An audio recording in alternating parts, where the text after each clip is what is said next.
The biggest difference around nuclear in Canada is it's not bipartisan. So we have three major parties: Liberal, which is like your Labour; Conservative, which is like your Liberal; and NDP. We also have a Green Party, but it's quite small. Not one of those parties comes out in campaigns against nuclear.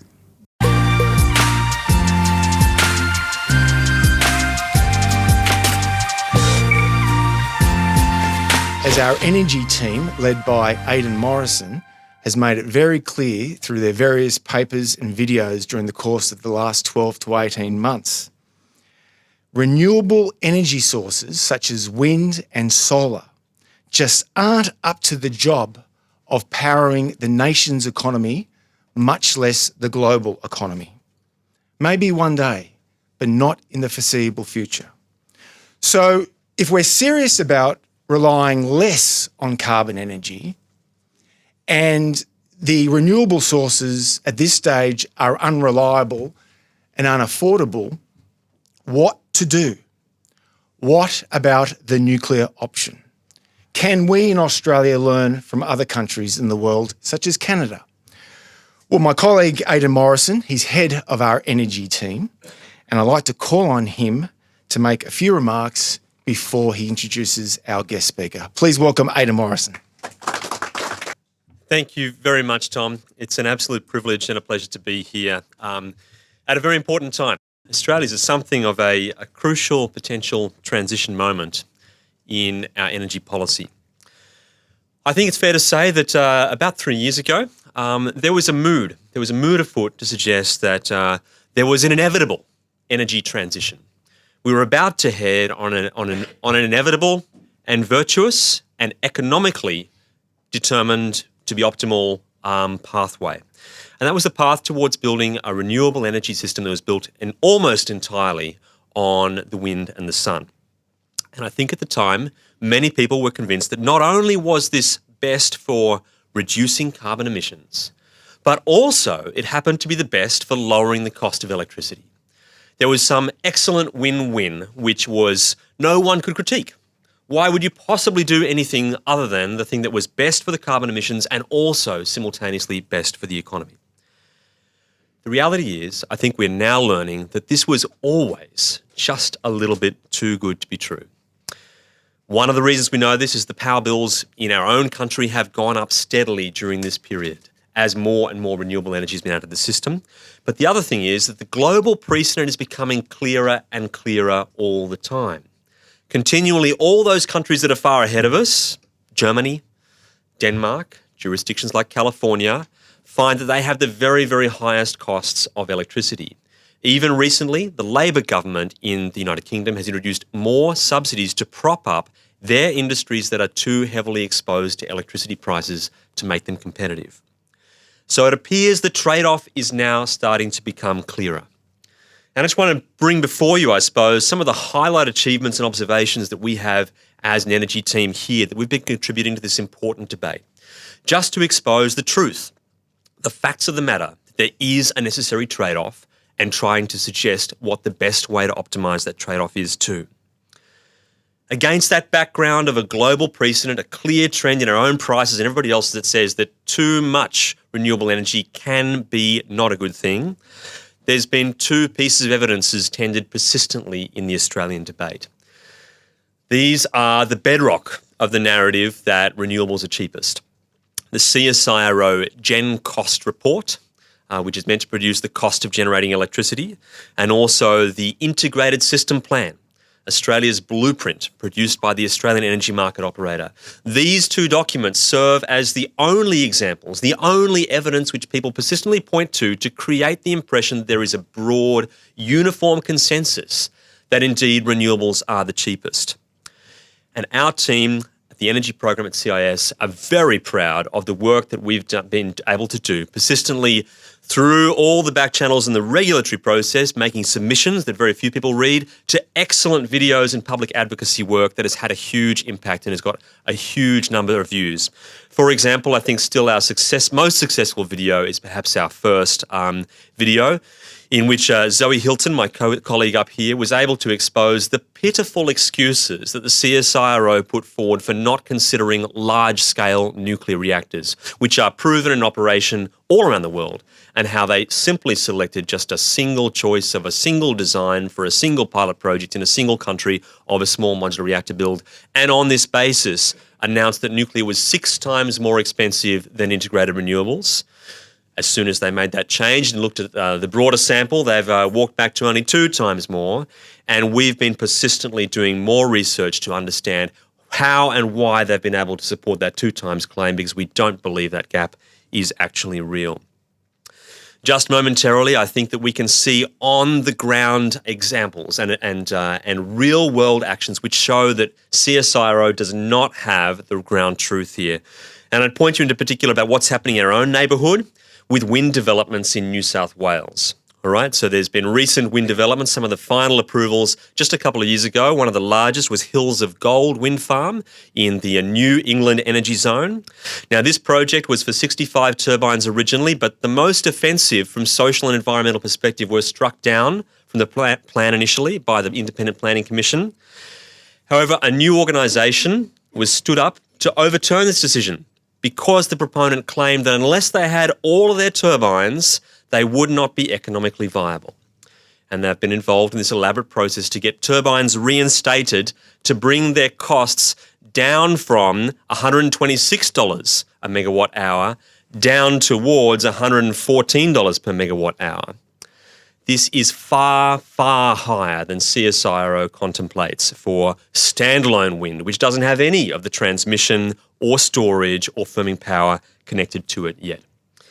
And so this suggests that we have not got the right analysis, the full facts in front of CSIRO. And crucially, a question was put to the New South Wales, the expert advisory panel that was put together to reach this decision, about whether this was just an odd example. Was this too expensive, this particular wind farm? The response was no. Many of the easiest sites have already been developed, and all the subsequent ones from here on are going to be more and more difficult in some respect or another. And I think it's extremely telling that just in the coming days, in about a week, there will be another independent planning decision on a far bigger wind farm, Valley of the Winds, an absolute behemoth at 900 megawatts, almost a gigawatt, over 90 turbines, 250 metres high, in relatively clear ridgelines in central New South Wales that will have all the transmission lines built to them by taxpayer or by consumers that are paying through their energy bills.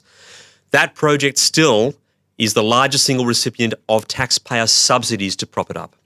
So even at that scale, these projects are not independently commercially viable at all. Now, the alternative project piece of paper is the Integrated System Plan, of course, which is produced by our system operator.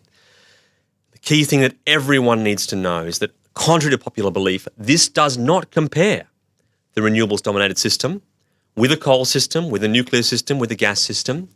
It just assumes that we must have all policy followed, all government targets from all jurisdictions assumed to be met in all scenarios. And our team has been involved in uncovering, through Freedom of Information requests, the information that says that was a direct request from the government department to AEMO to make it so. The government has had its hand in ensuring the market operator does not contemplate the failure of government policies being achieved, even though we know they could not be. But it's even worse than that, and that's because there was a review that the government could do of their own integrated system plan. And this is not a very hardcore, proper, rigorous, transparent process. This is the review where the government ministers got to pick their experts and interview them in private and pen their own report so that it could be sugar-coated and kind of protected in whatever way they saw fit. And this report was ready at the very start of last year, and it was hidden from view until a recent Senate inquiry, which we made extensive submissions to, revealed it. And in this report are damning, absolutely damning conclusions about the integrated system plan. In particular, the omission of all the costs of the rooftop solar and the consumer energy resources which provide the batteries, the crucial storage that is required to firm intermittent renewables, are not included as a cost. as myself and my team and many other experts across the energy scene have been trying to call out for a very long time. It is not included as a cost, and that is a problem. And this report, the government says the same thing. It says, in their own words, it's a limitation of the current ISP, unlikely to adequately consider the trade-offs. It's problematic for the ongoing role of the ISP as a transmission plan. From a report that's government-controlled, where they can handpick their own experts, it doesn't get any more damning than that. And it gets worse. The final pillar of reliability for our integrated system plan, the roadmap we're on, has been acknowledged now, thankfully, finally, to be gas. There are days, and even multiple days in a row, when there isn't enough sun and wind to even charge the batteries to keep the system going, and for that we depend on gas. And yet, it's been discovered in this review, the government's own review of their program, it's been said that the gas developments needed to satisfy the ISP assumptions may not be likely or commercially feasible. That means that we will not have the gas in the pipelines and in the storage tanks to be able to feed the generators they do model. In short, it simply won't work, and we don't know how much it will cost to make it work. So we've been very proud to be deeply involved in that part of the debate, and we continue to research other areas as well. A brilliant paper recently released by Zoe Hilton, Michael Wu, and myself on the economics of solar and rooftop solar has been released. I'd highly recommend that to you. But it sets the scene here for a debate which I think is Australia is just coming to terms with, and it's a privilege that we are able to turn to international comparisons and guests from all around the world to be able to inform this debate as we make new decisions in this space. For all of those of you who were here last year, at a similar event, we were privileged to have Chris Kiefer, Dr. Chris Kiefer, come out and join us. And Chris was very kind to actually make the introduction to me, to Tracy, who we have here with us today. But I just think it's just a wonderful moment to pause and reflect on how fortunate we are to have such incredible people from different perspectives to inform us about what Canada has done and their experience and their journey. Now, Chris, as those who were here would know, he describes himself as a defensive pessimist. He's of a Ukrainian immigrant family background who assume that everything will go worse than you can possibly expect. And when occasionally it goes a little bit better, there's cause to smile. And that's the approach that he takes to carbon as well. He thinks that he's deeply concerned about carbon, but he's brutally realist about how well we'll be able to go to solving those problems. And Chris is also a medical doctor, and he's been in this very odd position of being a total outsider to the nuclear industry, running a podcast as an independent activist and interviewing many of the greatest leaders, but has been a real, I suppose, a thorn in the side at times, calling out things within the industry as well that he does not like and does not agree with. Including contesting whether small modular reactors are the best use of resources, even in Canada. Today, we have someone who is, in many senses, the polar opposite of Chris. Tracy Primeau is not an immigrant. She is an Indigenous Canadian, a member of the Nipissing First Nation of Canada. And she's also Indigenous to the nuclear industry, if ever there was a person that could be. She was a stationary engineer, initially starting at Pickering A, and then back in 1992, and she has been able to move from those entry-level roles to become a nuclear shift manager at Bruce A in 2010, and she now sits on the board of Ontario Power Generation, one of the largest operators of nuclear power in the Western world. So she has indeed the greatest depth and wealth of experience from being the most, I suppose, Indigenous Canadian and also Indigenous to the nuclear community and nuclear industry from Canada to tell us that perspective about how nuclear has evolved there.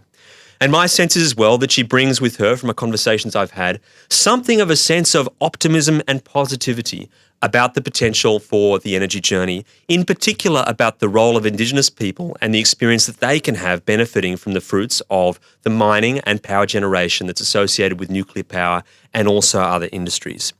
So it's an absolute privilege and a pleasure to have our second guest within a year from Canada to share their insights and experiences. Please make welcome Tracy Primeau.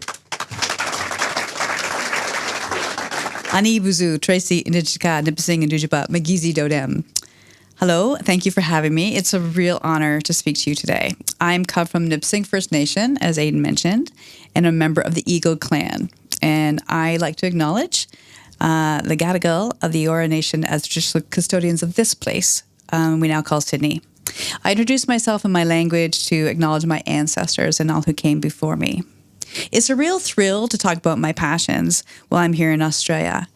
I'm going to spend some time talking a little bit about my own story in nuclear as an Indigenous woman. I'm going to steal that Indigenous to nuclear piece too, Aidan. I like it.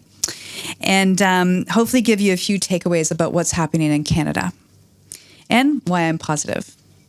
So I was always really good at math and science, but I wanted to be a high school history teacher because those were my favorite teachers.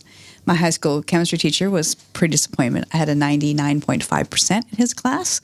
He couldn't believe I was going into the arts. I attended the University of Waterloo, which is a engineering, computer science leader in Canada.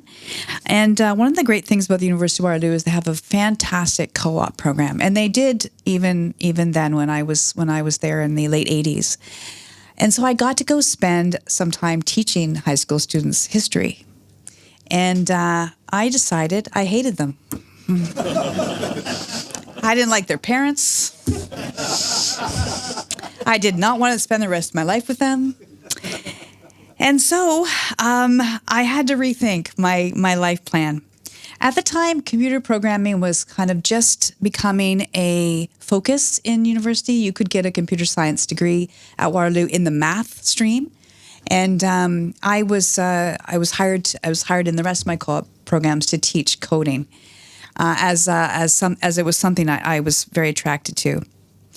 I really did like the idea of math. I really did like the idea of switching to math or engineering. I like the idea of working in STEM, because you're judged on facts and knowledge, and your gender or background never has anything to do with your success. But I was just kind of tired of being a poor student. So my dad had started as a mechanic in the nuclear industry, having trained as a machinist when I was 3. So I often say nuclear's been feeding my family for over 50 years. He pointed out this opportunity in operations to me, and I wasn't sure about the field work, but the control room looked really interesting.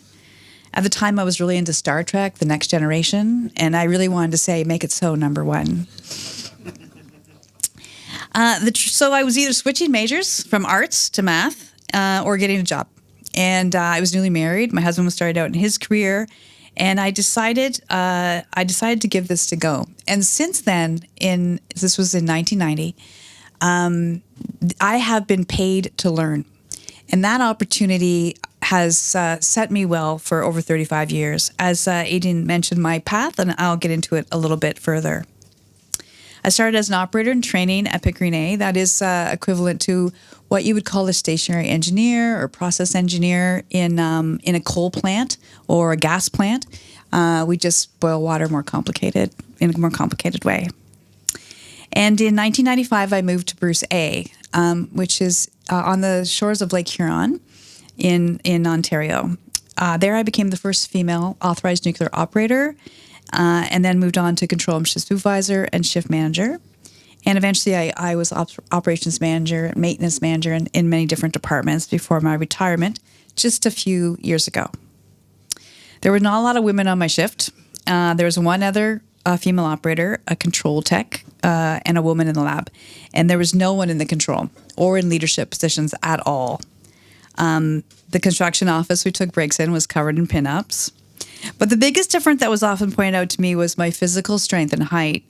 And so I became really creative in climbing pipes, using my body strength to operate valves. And as time went on, my gender and size became a win, as many of my fellow workers, I met a fellow from CIS, Simon, this morning, who could not stand up straight in a water box or a boiler, but I could. And so I would often get volunteered for those jobs. This is true for many women in the trades to this day. There was a shift manager who did not want any women on his crew back when I started, and I was pretty happy to, at some point, take over that job and make sure there was a lot of women on my crew. So there's female leaders now in our industry, and I even, in talking to Adi before this about ANSTO, know that that's true here in Australia. And diversity is no longer seen as just the right thing to do, but it's the smart thing to do. It makes the company you're working for more successful. A young woman joining my industry today will be able to find a female mentor if she'd like, and they didn't really exist when I started. But the energy industry, and in particular the nuclear industry, is still lagging behind other industries like finance and retail, specifically in senior leadership roles. And yet here I am talking to you. So I often find that having the diversity in this traditional workplace that I grew up in was a benefit to not just because I could stand up in a boiler, but to increasing production and innovation. And I really see this as key to talking about what you need to do in Australia to bring together nuclear and renewables and fight the climate crisis. Women in diversity bring all of that to your tables, and that diversity in all levels of your company will have great impacts to the company's growth, creating creativity, morale, employee engagement, recruitment, and retention. It improves the reputation of your company or organization, and of course, increases your bottom line. And I'm very fortunate that I'm able to continue to contribute in this manner at the board tables I now sit at and continue to advocate for change. In Canada, and I don't know if I didn't have time to look at the stats in Australia, but I'm sure someone could tell me in Center of Independent Studies, who spends all their time looking at stats, the growth in women in STEM has only grown by 4% since I started in 1990. So from 20 to 24%. And it's not so much recruitment. We are able to get the women in. It's retention. We're not able to keep them. And there's multiple reasons for that. In my particular case, it was the shift work, for sure, and the inability to run a nuclear reactor now remotely. That's a very popular thing in Canada. I'm sure it's the same in Australia. A lot of people do like the option to work from home, and you can't do that with watching reactor power. So I'm going to talk just a bit about the other dimension of my diversity, with Adrian touched on, and that's being an Indigenous person. So this intersectionality of being Indigenous and a woman in Canada starts prior to European contact, when Indigenous women were central to communities and families. It was a matriarchal society, and we held important roles in government and ceremony. And I'm sure this is also true in Australia, having met some Aboriginal leaders in my time here. So the Indian Act, which was put in place in 1876, basically took away that leadership and, respect from the women in communities. So if you were no longer, and basically it took away the right to be an Indian. If you married a non-Indigenous man, you gave up your status, and as did your children, you could no longer return to your First Nation. So this happened to my grandmother. She grew up on a First Nation called Serpent River, and she married a Scottish man, which meant she had to move off the reserve away from her mother and siblings. And my dad was 7 when her husband passed away. So now she was a single mom. She couldn't move back home to her community, so she moved to the city to make a living. And my dad was brought up by his grandmother, who remained on our First Nation. So in 85, this act was changed finally, and with this amendment, my grandmother again and father and myself got our status back. And I say aloud, sometimes I say it allowed me and my children to be eligible, but when I use the word allowed, it's really about reacquiring something that we always had and wanted and deserved to have back. So obstructing us was the whole attention, right? It was to take the power away from women and community and make sure that we were not going to be successful. This gender discrimination still exists in the Act today, as well as some other facts in the Act I'm going to just mention quickly. So I'm 57. I know you can't believe it. Female, educated, and married to a non-Indigenous man. So until the early 50s, I would not have been able to wear any sort of traditional clothing, like a ribbon skirt, or even these earrings my niece made me. in a public setting such as this. Until 1960, I would not have been allowed to vote or introduce myself in my language. Up until 1985, I would have lost my status because I have a university degree or because I married a non-Indigenous man. And my children would not have it either. Up until 96, my relatives could have been sent to a residential school, and even today are just proportionally found in foster homes. Members of my extended family did attend residential schools, day schools, and were victims of the 60s scoop, which I think you call the stolen generation here in Australia. A similar story. My father was raised by his grandmother because mine was not able to.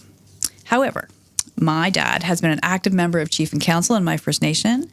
My nieces work in the Indigenous field. I sit on multiple boards where I'm expected to offer my Indigenous knowledge. And my youngest sister is the president and CEO of the Canadian Council of Indigenous Business. So the change in a generation can be greatly impactful. I have to brag about my sister. She puts it in my contract. So this finally, you may be thinking, brings me to talk a little bit about the diversity of energy. And as you've heard, the nuclear industry has been feeding my family for most of my 57 years. But my passion for all forms of clean energy is great. We exist in a world where we're facing an existential crisis, and I believe we must champion all forms of energy, of clean energy, and pass to electrification happening around us. It just so happens that I know the most about nuclear. And I believe this is true nationally and globally, which is why I try to change minds whenever I'm here in Australia visiting my family.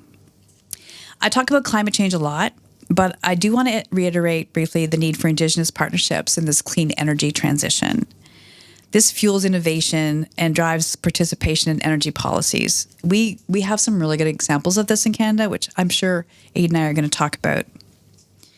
Of course, the energy diversity conversation goes beyond the recognition that the path to net zero goes through someone's traditional territory. It also means we work together in all forms of clean energy.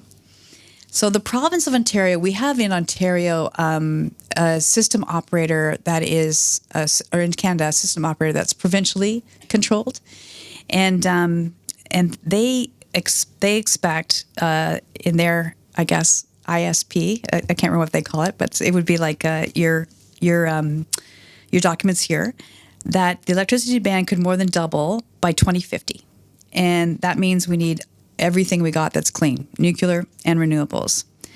And I'm very proud and happy to be a part of an organization that's leading in both these areas. We do operate mostly hydro and nuclear at OPG, and we are currently overhauling and refurbishing it on time and on budget.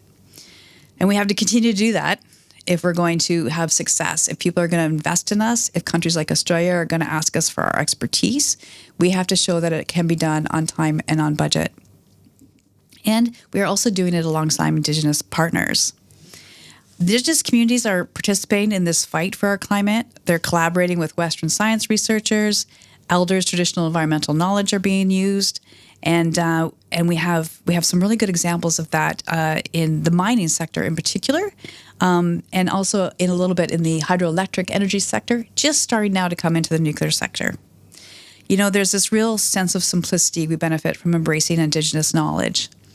An Indigenous leader and friend I know told me a story about an elder who was talking to a hydroelectric company, so water power, that was having trouble figuring out how to divert water in one part of the river. The elder said, "Let me have a look," and within 3 weeks, the water was diverted. The company asked the elder what he did, and he said, "I just picked up a couple beavers, threw them in the river, and they built a dam." It's such a Canadian story, isn't it? I love that story because it shows how sometimes we overthink, over-engineer, and overdo things. So let me tell you what's happening in Canada today. And these are some real changes I've seen in my 35 years in this industry. I often joke that I'm on my third nuclear renaissance, and I'm really hoping this one sticks. And maybe we can start a conversation on why I think nuclear is part of the answer here in Australia. We also have an election coming up, April 28th. And the biggest difference around nuclear in Canada is it's not bipartisan. So we have three major parties: Liberal, which is like your Labour; Conservative, which is like your Liberal; and NDP. We also have a Green Party, but it's quite small. Not one of those parties comes out and campaigns against nuclear. You know, Green doesn't come out and brag about it, but they also don't campaign against it. And so we don't have that conversation happening when we're going to the polls. Obviously, we have the same conversations you have around the cost of living, the cost of housing, the cost of groceries, and of course in Canada, the relationship with the U.S. So we have 17 operating reactions in Canada. The two remaining reactors at there were two reactors at Pickering that were shut down at the end of 2024. We have 16 of them in Ontario, one in New Brunswick, and they provide 15% of our country's electricity and over 50% of Ontario's. We have a real variety by province, much like you probably do by state. In New Brunswick, nuclear provides about 40% of their electricity. Hydro is a dominant source of electricity in British Columbia, Manitoba, Quebec, Newfoundland, and the North. Natural gas is the predominant in Alberta, followed closely by coal, and then in Saskatchewan and Nova Scotia, it's mostly coal. Prince Edward Island most of their electricity is from wind. However, they do import quite a bit from the New Brunswick nuclear plant. It does remain one of the most affordable sources worldwide. So nuclear costs money upfront. It's a high upfront capital investment. I would never say it isn't, but the long life of 60 to 80 years and the low costs for fuel, especially in the Canadian-designed Candu reactor, and maintenance lead to low power costs in the long run. So, nuclear runs at a capacity rating of over 90%. Even our lowest performing reactors are over 90%. And that is so you're getting 24/7, 365 days a year reliable energy. So building solar or wind upfront may be cheaper, but you're not getting 95% capacity. You're getting a smaller number of output from that input. In Ontario, where I live, only hydro has a lower cost per kilowatt hour than nuclear. So gas is about a third more expensive than nuclear, wind's 2/3 more, and solar is about 5 times as expensive. Obviously, Canada's not really a solar-powered country, never going to be, but we do have a lot of wind, and it's just that it takes up a lot of space, and it's quite often far from where the power is needed. As I mentioned, the life of a nuclear reactor can be extended for several decades through refurbishment, a process of modernizing, enhancing equipment and systems. And Canada has been refurbishing the majority of our reactors since 2018. Point Lepreau, which is in New Brunswick, and Bruce Units 1 and 2 were already refurbished. All 3 of those reactors came back in 2012. And the refurbishment of the Bruce units, I'm proud to say I was fortunate enough to lead in the operations side of things. And bringing these 2 reactors back online meant that Ontario came off coal forever. And that is something I'm sure that Chris also talked about, as he is very concerned with the clean air we have in Ontario today. And the men and women working in coal at that time transitioned to nuclear. They had the same skills. As I mentioned, nuclear is just boiling water in a more complicated manner. We still have turbines. We still make steam. We still have stationary engineers, electricians, control techs. It's the same skills we have in any energy method we make. We just have to spend a little bit more time talking about nuclear theory. So according to, and then there's such an impact to our economy. The Ontario Chamber of Commerce expects that the Bruce Power Life Extension, they're refurbing 6 reactors, the other 6, will have a national economic impact of $8.1 billion, and between $8.1 billion and $11.6 billion. And that refurbishment is underway on 2 and 3 of the 6 units, and when completed, will mean those units run till 2064. Those units were built in the early 70s. My dad started working there in 71. And I started working there in 95. My kids have no interest in nuclear. Unbelievable, I know. But I'm still paying for them, so I guess they're still winning.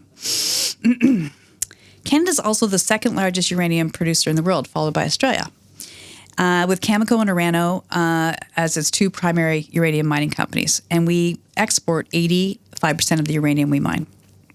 All of our exports from Canada are for peaceful operations only. Those exports add more than $1 billion to our economy annually. And it's also one of the leading, as I mentioned, employers of Indigenous people in Saskatchewan And new exploration is not just hiring Indigenous people, it's bringing them on as equity partners. So with these large uranium reserves, extensive nuclear experience, and also we have a great regulator, Canada is already leading in the development, use, and sale of small modular reactors. The benefits of small modular reactors are many. SMRs can use, and we may talk about this in more detail, Aidan, SMRs can use smaller grids, so we can use them in remote and northern communities. There's a large amount of interest in Canada on using small modular reactors for mining operations. 1 megawatt can power 750 homes. A small modular reactor could easily power a small city. And some designs also could back up wind and solar. They have designs that run with a high enough temperature that they could make hydrogen. And this is an enormous potential, as I'm sure you know, for transportation. Mining and oil sands are looking at using small modular reactors because they do create a lot of heat. And we would no longer have to burn fossil fuels in those areas. And those industries which already have high carbon emissions could lower them if they weren't using fossil fuels, diesel, gas, oil to power their operations. Also, it's reliable. As we talked about, it doesn't require the wind to blow or the sun to shine. It's a reliable part of the grid. And when I don't know the details of brownouts and blackouts in Australia, but a small modular reactor can be what they call islanded, which means it could run on its own, power it itself, and then be used to build the grid back together if you did have a blackout or a brownout. There's also a great opportunity for Canada to export the technology we're developing around small modular reactors. We have interest in Canada, not just in Ontario, where we are building them, but also in Saskatchewan, New Brunswick, Alberta, and the North. When I first heard about small modular reactors early in my career, I really didn't think I would see it in my lifetime. And yet here we are expecting to have our first grid-scale small modular reactor on grid, providing power by the end of the decade.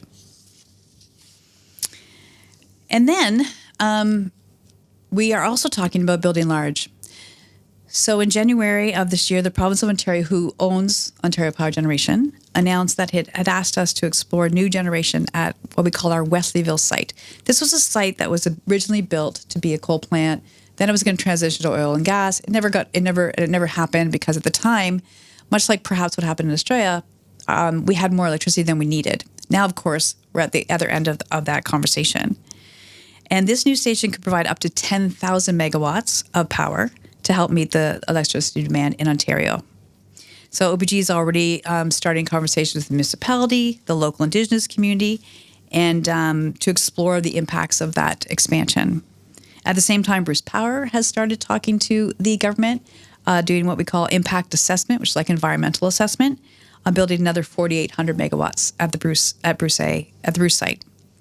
Now, both of those sites are very well connected to transmission grids. So we don't have to build transmission and distribution if we build power at those sites. Whereas in other areas, in other provinces, that would be a concern. 1,000 megawatts would be too much for some of the places that we'd like to put nuclear in Saskatchewan, in New Brunswick, where 300 or 600 megawatts is more than enough for what they need for their grid. And this is why I think we need all of the different designs. One other thing I would be remiss if I didn't mention is that we are also a superpower in medical isotopes. And I know ANSTO is as well, having gotten to visit there in 2023. We produce over 60% of the world's demand for cobalt-60. That's used for sterilization of all surgical equipment that's used in hospitals. And also we create life-saving cancer isotope drugs. And the neat thing about this is we do it in our reactors. So we don't have a research reactor or an isotope reactor separate. The Candu reactor itself, which is making megawatts, 24/7, 365 days, is also making isotopes. So that's a kind of a interesting side note to the design of the Candu that allows us to do that. So as I've stated, we are leading the industry, and I'm thrilled to be still a part of it. I'm just going to wrap up with a couple thoughts about how we change minds. So at this point in my life, I'm choosing to challenge more often than not.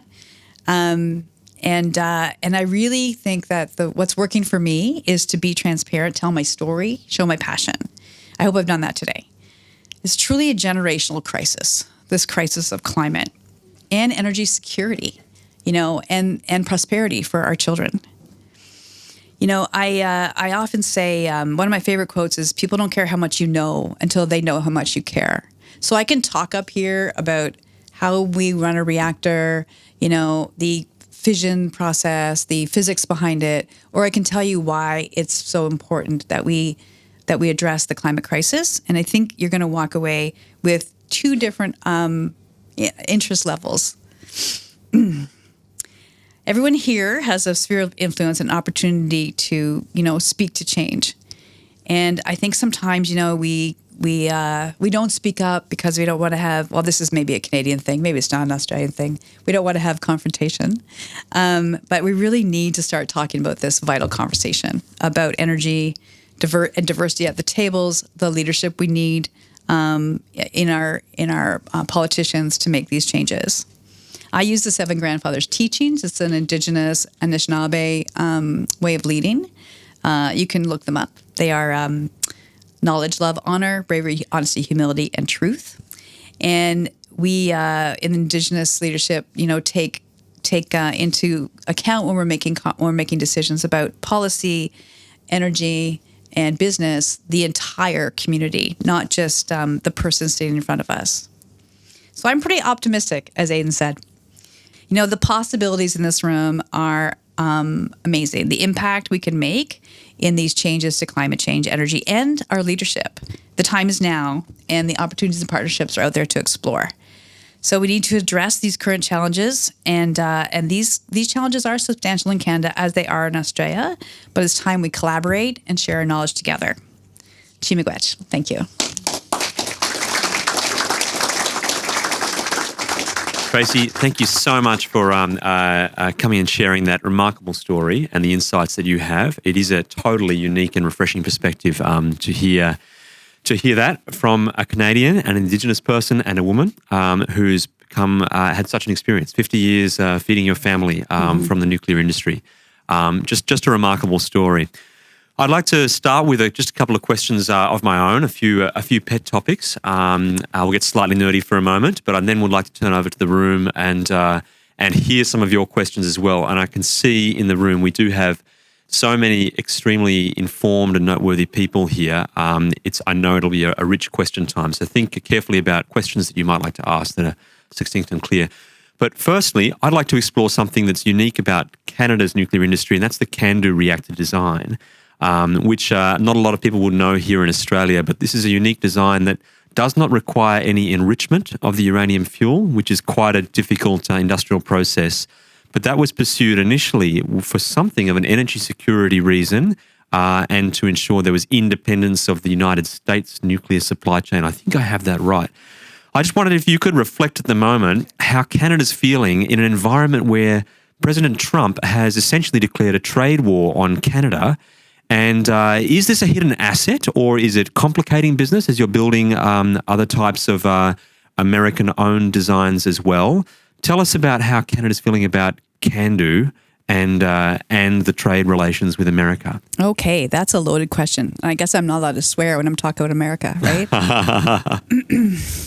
So the Candu was originally developed during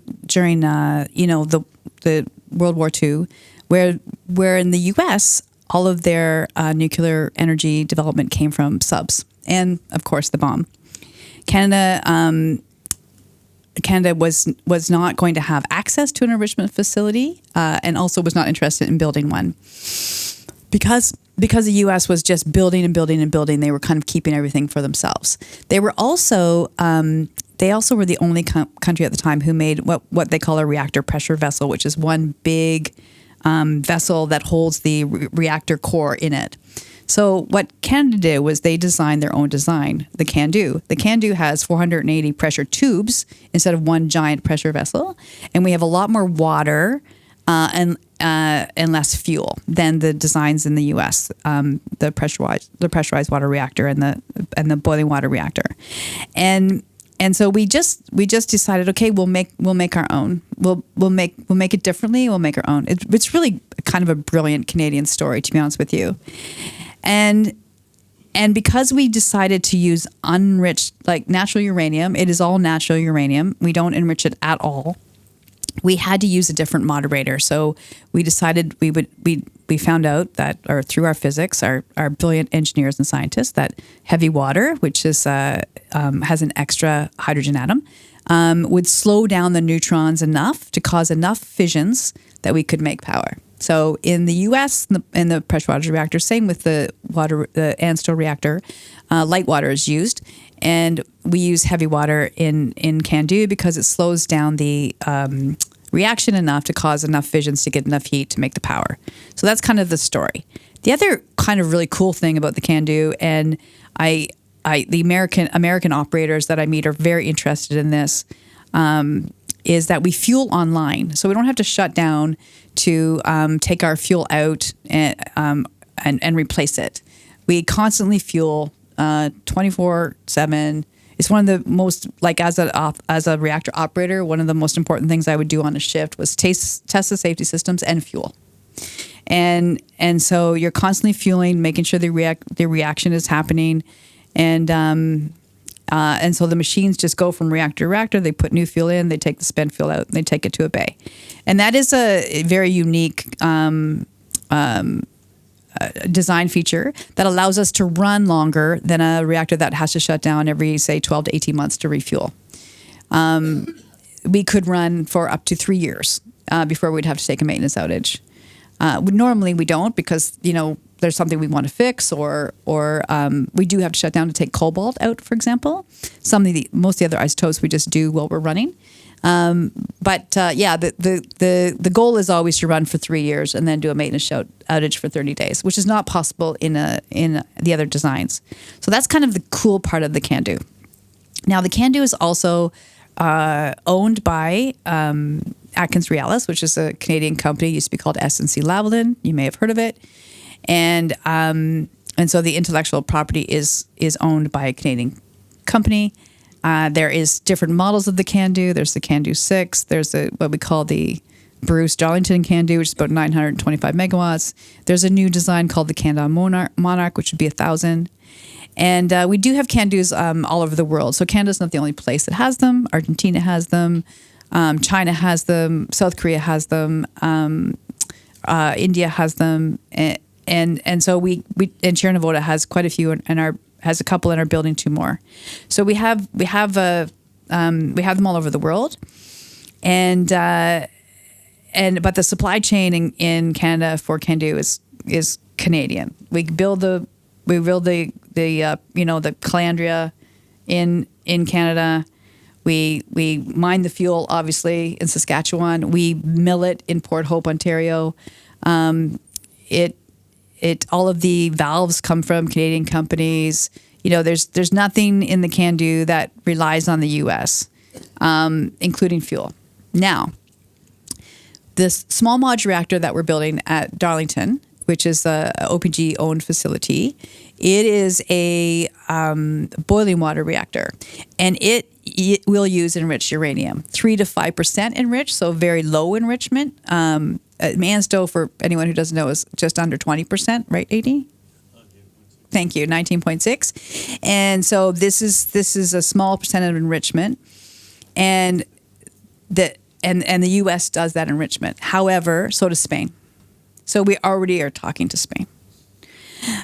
We are building this reactor with GE Hitachi, which is an American company based out of Wilmington, North Carolina, as well as AECON, which is a construction company, and the engineering company I already mentioned, Atkins Realis. But the supply chain is 87% Canadian currently.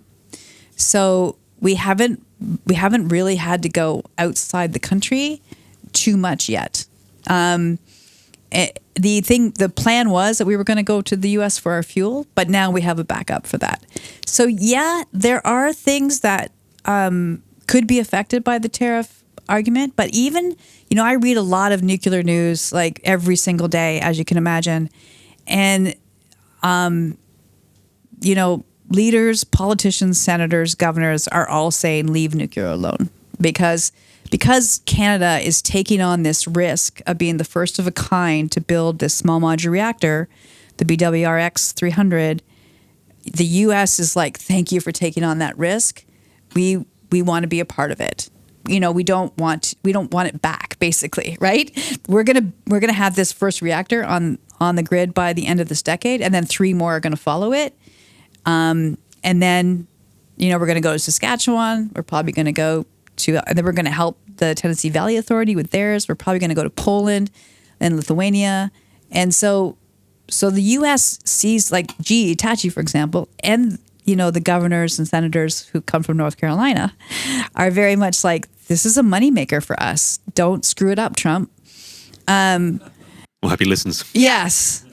So are we looking at it constantly? But does it affect the Candu or even the build of this small modular reactor? No, at this point, no.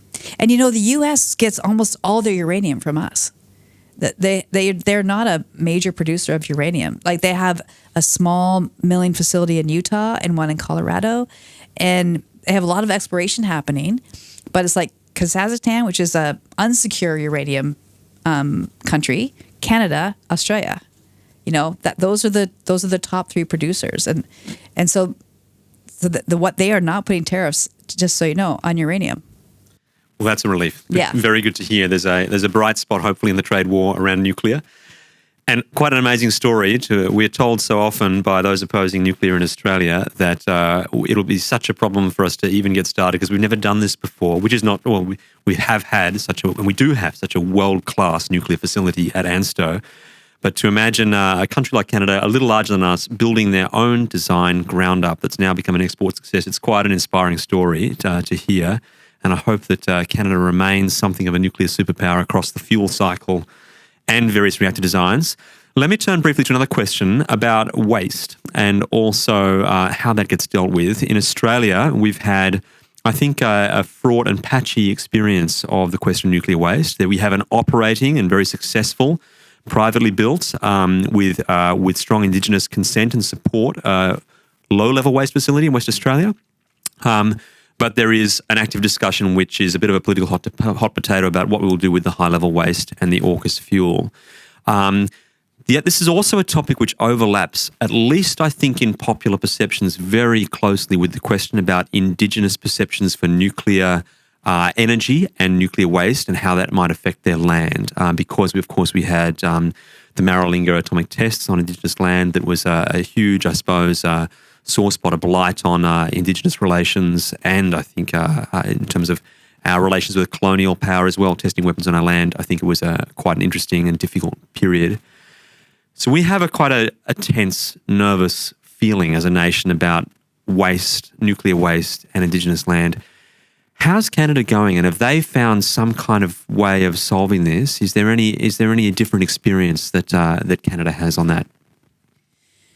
So this is probably the biggest question I get asked in my family, my Indigenous family for sure, is about waste. And there's a couple things I want to say. First of all, the relationship building starts with an apology. So for example, Ontario Power Generation, although did not do anything with nuclear testing, did dam up and destroy a lot of hunting areas when they built hydroelectric stations back in the 40s and 50s. And so to now go talk to Indigenous nation about nuclear, they need to apologize for the past. That's the first thing, right? So the first thing I always say is you have to apologize, and then you have to maybe make some retribution, perhaps, depending on, whether you have whether you're representing the same company or that company's defunct or whatever the case may be. You have to restart. And that's basically what Canada has done in this space of nuclear waste. We haven't had where we've built nuclear plants. There's not a ton of them, but where we have gone back and said we apologize. We didn't consult with you back at the time when nobody was consulting, like it was here in Australia too. we want to build a new relationship, and we want to talk about not just employment but partnerships and equity, and we want to use your knowledge in how we do this. So, for example, at the Darlington site, where the Indigenous community is very involved with the SMRs, the way that the shoreline is being drilled for the intake is using Indigenous expertise in how that will affect the aquatic life as well as the shoreline life, the birds and shoreline life. So I'll tell you what we do right now with waste. The fuel, as I mentioned, goes into a bay. Then it's there for 10 years, and then it goes into a concrete storage container where it can be for 50 to 100 years, and that's fuel. That's the highest level waste, which you don't have in Australia. That high level waste. You have intermediate level currently, but that highest level waste sits there for 50, 100 years, and it stays where it was used, basically. So there's like those casks at Bruce, at Pickering, New Brunswick, and Darlington. They sit in a big building, and that's what people are doing with their waste all over the world. The fuel. I'm talking about the fuel. So after about 10 years, the radioactivity that they are giving off is like 0.01%. That's what we can put them in these casks, and then after about 300 years, really, I'm sure Chris maybe told the story, but you'd have to eat it to be affected by it. So we put them in dry storage, and then they stay there. Now, we have a plan. We say we don't have a waste problem in Canada. We have a waste solution. So in the early 2000s, so almost 25 years ago, the Nuclear Waste Management Organization, which is fully funded by the companies that made the waste, started to talk to communities. They had like 35 or 38 communities they talked to. But they just said, anyone interested in hosting our waste? And they heard back from 38, 39 communities. And some of them were Indigenous. And now they have selected a community. It's in Northern Ontario. It's Wabigoon Lake, that's the Indigenous community, and Ignis, which is the municipality, together. They have drilled there and tested the rock and all those things. Now they'll start in on construction. It'll be, I would say, at least 20 years before it's built. And then they'll start to put the waste there. They have special containers to put it in. All of that is done with the involvement of our regulator, the Canadian Nuclear Safety Commission, as well as the international regulator, the IAEA, which means that no matter what happens in Australia with waste, you are going to have an international regulator involved. It's not just, the government or private company can come and do whatever they want with it. There is so much safeguards and oversight on how we handle waste. No matter where you are, your regulator will, but so will the international community. In Finland, they already have finished construction of a similar repository, and are just moving into commissioning. And Canada has spent a lot of time in Finland seeing how that's going. Now, I do want to talk about the funding. So from the very first bundle that goes in a reactor to make a kilowatt, some of the profit from that goes into waste. So what we are going to do with the waste is fully funded forever. And as a member of the Ontario Power Generation Board, we actually control that funding. It's called the Nuclear Funding Act. And I'll tell you, it's doing great. Like, that funding is to deal with all of our waste, decommissioning, going back to a green space. And that has been in place from the beginning of the Canadian nuclear industry.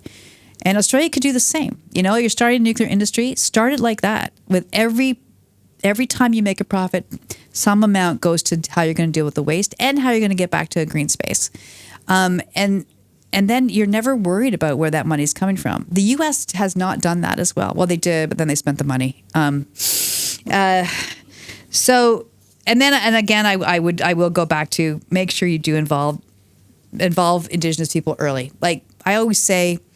But they came to invited the proposal. The Indigenous people invited for the proposal for the waste in this case. They did. They put their hand up. It's a big amount of impact to their economy. There's jobs, there's it's going to be in operation for many, many years. It's generational. We often say in the Indigenous community, when we make decisions, we think 7 generations ahead. We think about our grandchildren's grandchildren's grandchildren. And this has two things you need to think about. How are we affecting Mother Earth, which of course people are going to be thinking about, and also how are we affecting economic security for our children? And this is especially true in the north. In northern Canada, the opportunities are less. You often have to go south to the city. I'm sure it's the same here in Australia. You have to travel in order to find a job in your field, or if you're an engineer or a scientist or a technician. This gives people the opportunity to stay home, make good money, and build their communities. What a contrast to the narrative we hear in Australia so often, that this is an unsolvable problem.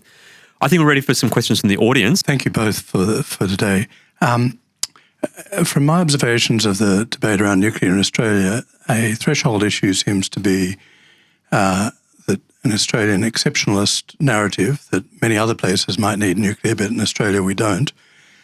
I think this is related to the Australia as a wind and solar exporting superpower narrative. Not sure about that. That narrative starting to unwind.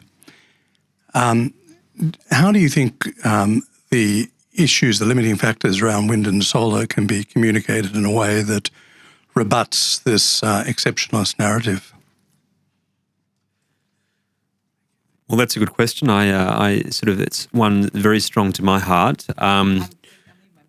You sure? I think that as some of the experience in Canada shows as well, is that you find that there is an abundance overall in the country of these resources, but it tends to be A, temporally dispersed. It sort of comes in rushes and gushes that you can't totally control, and B, geographically dispersed and often far away from the place that you need it. And I like to say that basically no matter how much there is in global abundance, if the cost is dominated by trying to get it to the places and the times that it's actually required, any amount of global abundance does not solve that problem.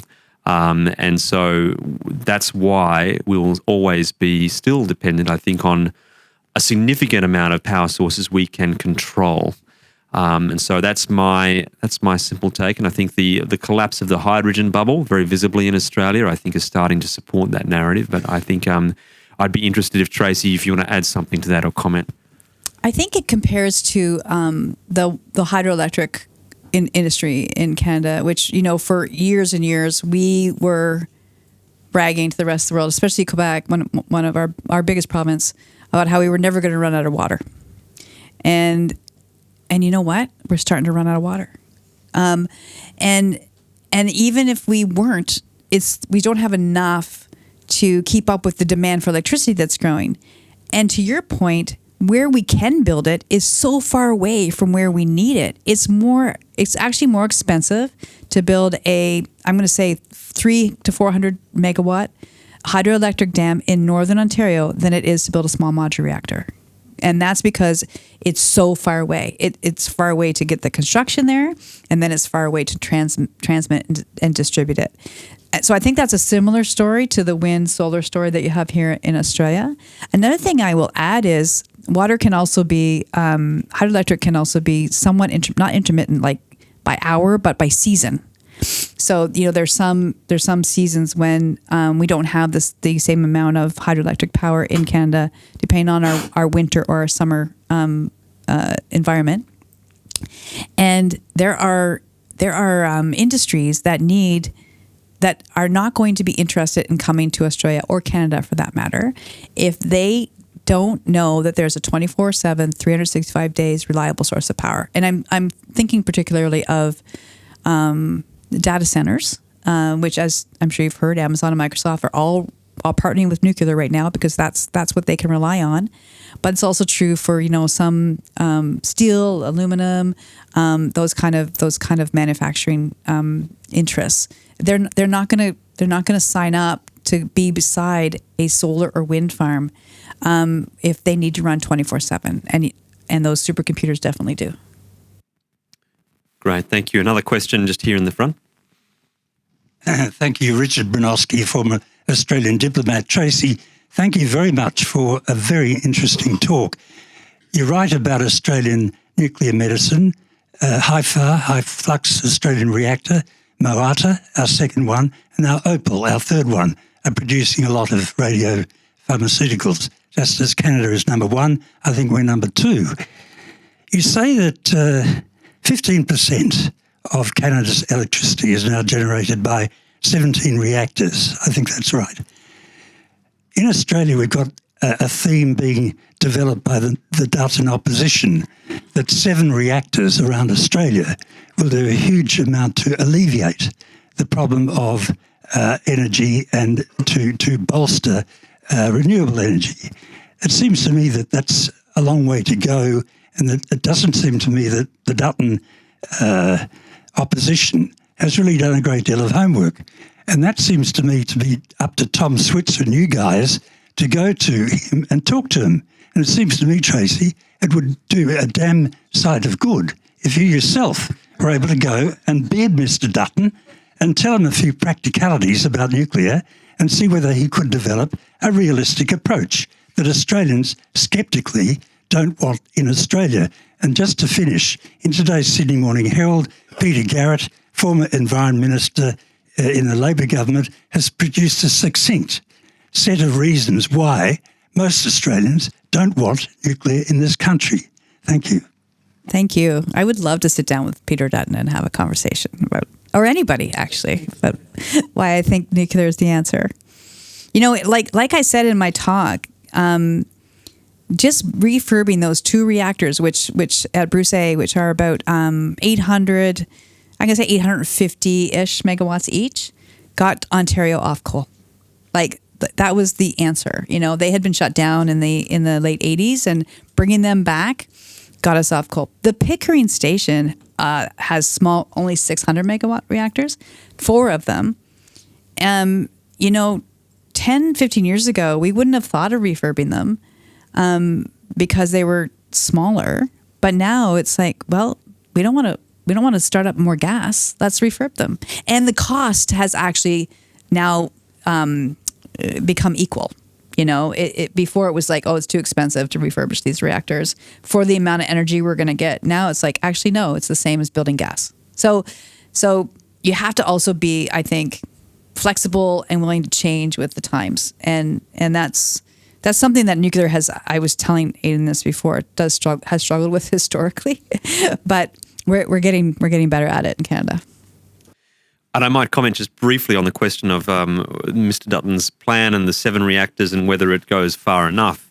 And I think this is an area of potential misunderstanding, which would be nice if the coalition would do more to be clarifying, perhaps in more detail. But my understanding is that the 7 sites were listed as potential sites, and it's been ambiguous as to exactly how many reactors of what size would be built on what place. And certainly some of our research in one of our first papers here was suggesting that it's the best economics tend to come from a large site where you can build a multiplicity of fairly large reactors. That's where the very best learnings and economies of scale tend to take hold. So it's my hope that that they will be able to find some very good candidate sites and build quite a lot of generating power on those places. So that's a possibility, but it would be great to have more detailed information there.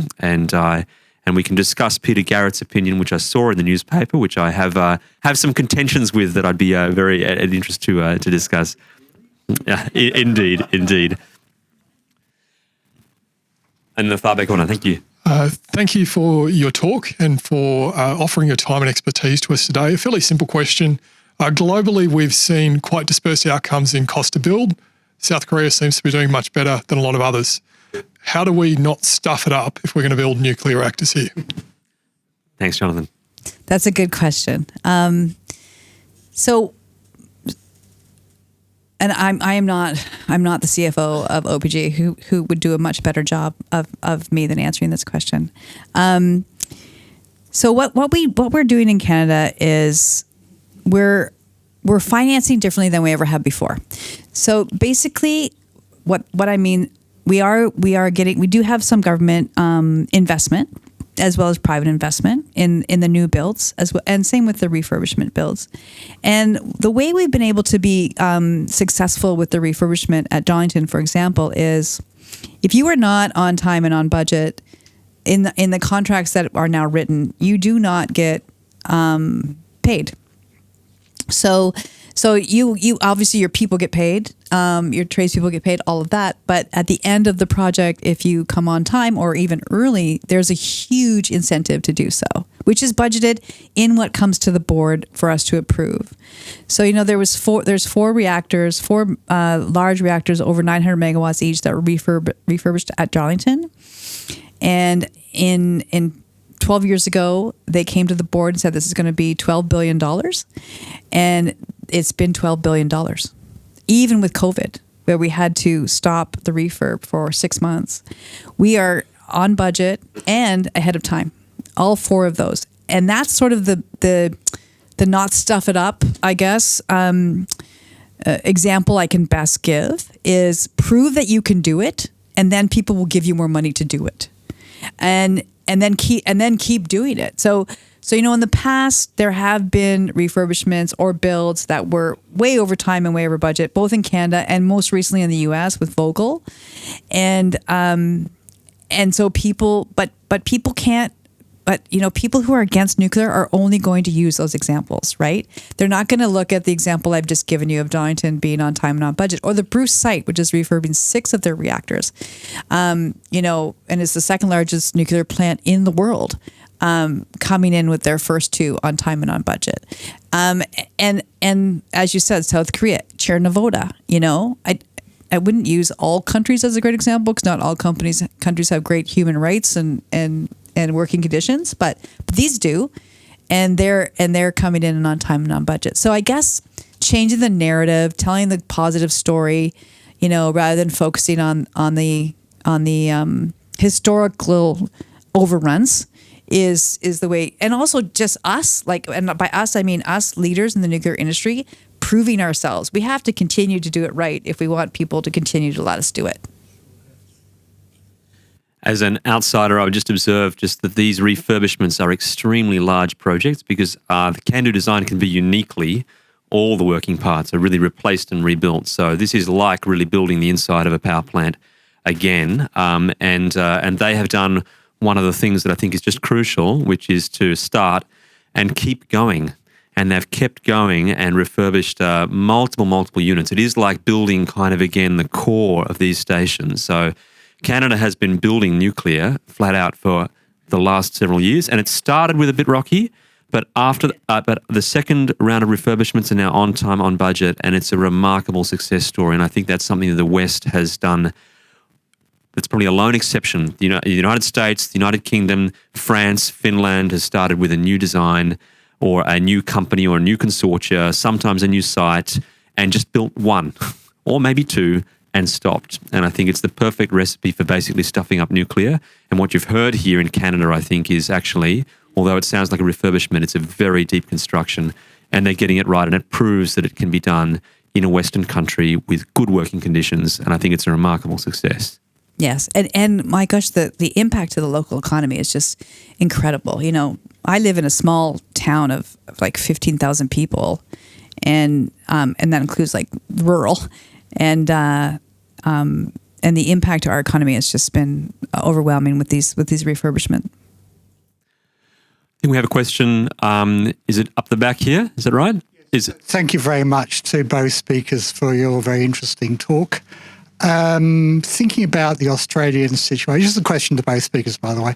Thinking about the Australian situation, seems we have this energy transition towards renewables.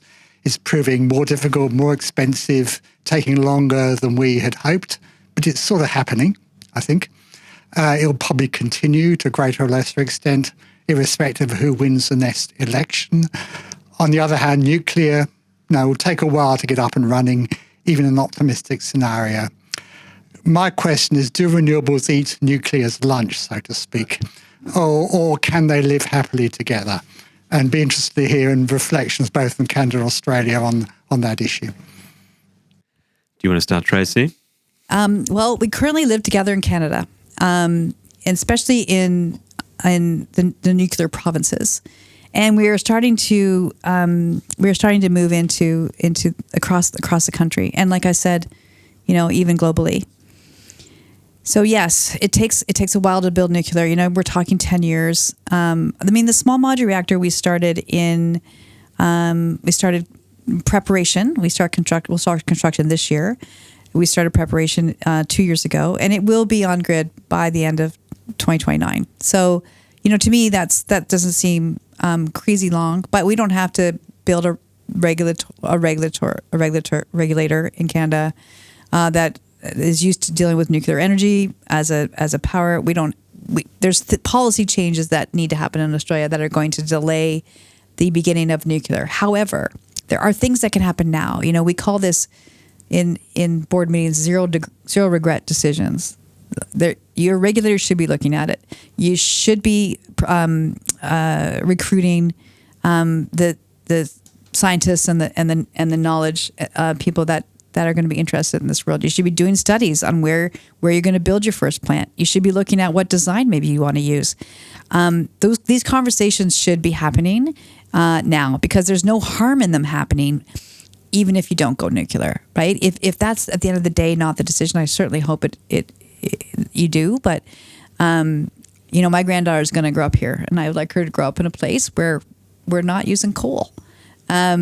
So I feel like there's decisions that can be made now to get things moving. That's really the key message I hope people take away. I might comment briefly on that if I could too. The question about do renewables eat nuclear's lunch, I think is such a key one. And I think that in a technical sense, they can work together quite a lot more than you think. In an economic sense, they would rather stay at arm's length in terms of how much penetration you have in the grid. And so I think that's one of the downfalls of trying to go for very, very high levels of weather-dependent energy, is that they force everything else in the system to operate in these fluxes as well, and to ramp up and down and around them, which adds cost to the rest of the system.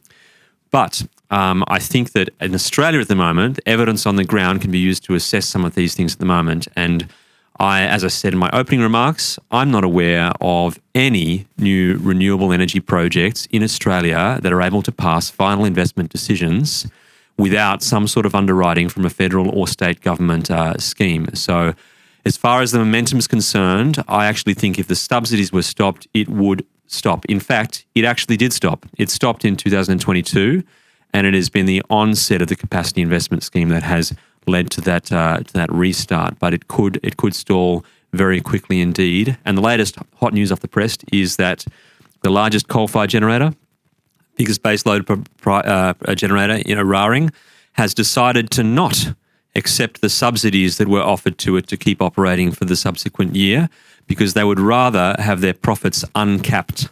And they had to accept a potential cap on their profits to accept the underwriting. And so at the moment, the news in Australia is that renewables are not eating coal's lunch yet. So I think that's an interesting and salient point.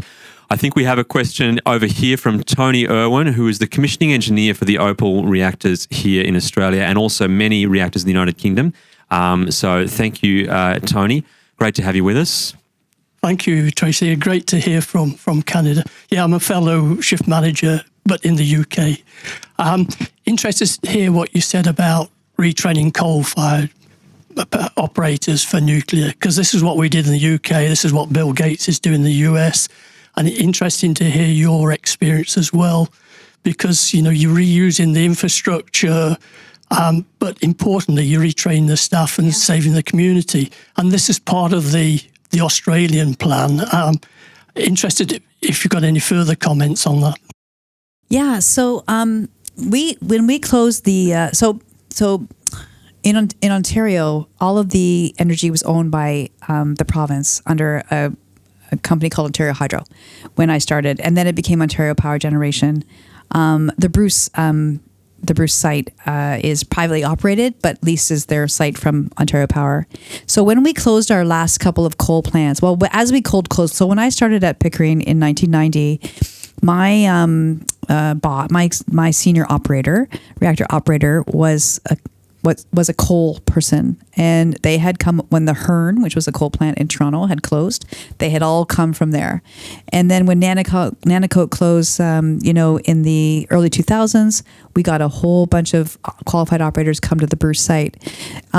So power's power, right? It's you still need someone who understands steam. You still need in the field people who can operate valves and take readings and look at the pumps and everything to see how they're running. You still need people in a control room, whether it's a control room or a nuclear control room. It's just that we have to give the coal operators that came, or the oil and gas that came to nuclear, a little bit more training to understand the nuclear side of the process. We're still boiling water. We're just doing it differently. We have a different kind of fuel, and we've taken some radiation readings. But it's really not that different. And I will also add, Tony, another workforce that we're talking about sort of tapping into in Saskatchewan and Alberta is mining. There's a lot of radiation technicians in mining, and they already understand that piece of the work. They also understand process. They understand working with hot steam. And we're thinking that's a real workforce we can tap on when we start building out there. Great. Final two questions before the close in the corner here. Thank you. Yes, I was interested in Donald Trump's new energy policies. His new energy policies seem to be quite dramatic in that they now enable anyone to burn as much fossil fuels as they wish, and it has no effect whatsoever on global warming. Now, he apparently has backing in science, science which is very likely to push aside the Paris Accords, the net zero Paris Accords. What sort of dramatic effect is this going to have on the marketplace? Tracy, your thoughts? I kind of feel like I can answer anything about Donald Trump. I will say that, America is backing away from everything good. I'm just going to say that. They are backing away from D&I. They are backing away from supporting women. They're backing away from net zero and fighting climate change. So at this point, they're not going to be on board with what the rest of the world is doing. But the rest of the world needs to stick together in all of these areas. That I'm just going to leave it at that. Great. And our final question, Adi Patterson. Do we have a microphone just down here for Adi? Adi is a former CEO of ANSTO, so he's had a long experience in this space too. Tracy, I just want to honour you and thank you for what you said, which has been so helpful. My question is partly economic and partly opportunities. And everything we've heard is about the input side of the industry. People are really worried about the upfront costs. They're worried about timescales. But real options theory and real options practice talks about the cost of not doing something. And we live in this country with a ban which is toxic to the debate because the ban destroys real options. And so the cost of not doing nuclear, and so this in a sense is for both of you, is a very, very high economic cost because you lose an opportunity.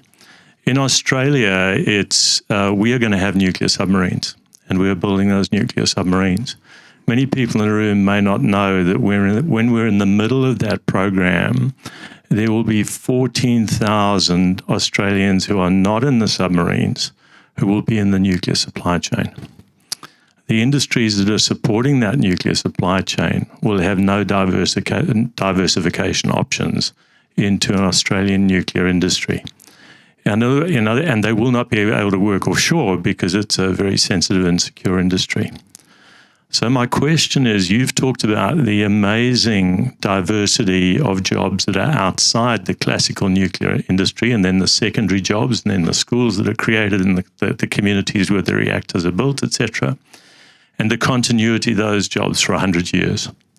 So my question to all the economists in the room who are in the front end of the spreadsheet is to actually do the real options study of the incredible cost of having a nuclear navy in Australia with our most qualified people who will be up to top secret classification, who will have to leave the country to stay in the industry that they choose to serve us with.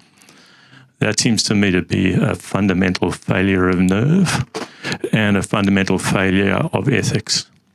And nerve and ethics are kind of essential to good politics. So I want to have that question in your mind. The other half of the question, which is for Aidan, is why doesn't CIS do the real options economics? We're always talking about the front-end loaded economics. Why don't we have a fundamental real options study of what nuclear means for human economic well-being and for the well-being of the nuclear supply chain that will be developed for our submarine program? That's my very short question. Maybe I'll just cover off on that briefly. I think that, Adi, on the question you directed to me, I think it's an excellent way of framing, I think, the economic potential and the flow-on that come from an industry, high-tech, sophisticated, and also the incredible value, which is hard to price, on low enough cost electricity, but at least electricity that you can price in the future. And we've shown in the last 3 years that we cannot successfully price the electricity that was promised to us previously. So I think the real options in terms of what it could cost our economy to not have an integrated and holistic workforce across the nuclear supply chain, given our commitment to the Navy, I think is an excellent suggestion. I'll take it on board. Thank you. And to Tracy to comment on those other final thoughts. So to your point, Adi, just the 4 SMRs that we're building at Darlington are bringing $14 billion to Ontario's GDP and 2,000 jobs throughout the country for 60 years. So that's to your point about the loss if we don't do it. You know, I often think when I talk about nuclear, and you can tell I'm very passionate about it, about if we don't do it, the cost to climate, the cost to our future generations, and what that means for clean air, you know, our kids growing up in a place where there's fresh water, and the world's kids growing up in a place where there was fresh water. But I want to add to that, you know, it's to your point, it's not just about getting rid of greenhouse gases. It's about having prosperity forever. It's about giving our children and our grandchildren an opportunity to work in something that they care about and they believe in. You know, my kids aren't interested in just going to a job for the paycheck.